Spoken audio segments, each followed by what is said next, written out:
আসসালামু আলাইকুম রাহমাতুল্লাহ। প্রিয় বন্ধুরা, আশা করি সবাই ভালো আছেন। তো আজকে যে বিষয়টি নিয়ে কথা বলবো সেটি হলো যে পিরিয়ডিক ফল্ট।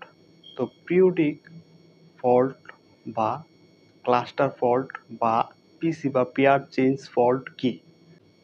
পিরিয়ডিক ফল্ট হলো ইয়ানের মধ্যে রেগুলার ডিসটেন্স পরে যদি কোনো থিকনেস আসে সেটিকে আমরা পিরিয়ডিক ফল্ট, ক্লাস্টার ফল্ট অথবা পিসি বা পেয়ার চেইন ফল্ট বলে থাকি। এই পিরিয়ডিক ফল্ট কেন হয়? দেখেন, আমরা রিং ফ্রেম থেকে ইয়ার্ন তৈরি করে থাকি।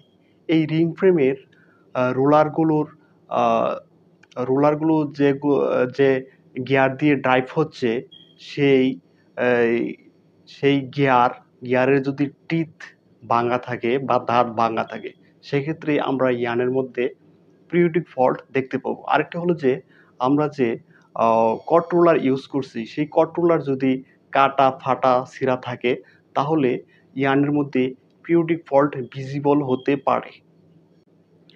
তো এই পিরিয়ডিক ফল্ট আমাদের অটোকুন মেশিন বা ইয়ার্ন ক্লিয়ারার যে ডিভাইস রয়েছে তারা কিভাবে এটিকে মেজারমেন্ট করে। তারা এটিকে ২ ভাবে মেজারমেন্ট করে। একটি হলো যে তারা ইয়ার্নের ডায়ার উপর বেস করে, আরেকটি হলো যে আ নাম্বার অফ পিরিয়ড অর্থাৎ কতবার সেই ফল্টটি দেখতে পাচ্ছে।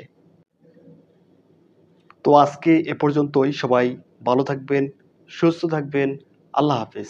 আসসালামু আলাইকুম ওয়া রাহমাতুল্লাহ।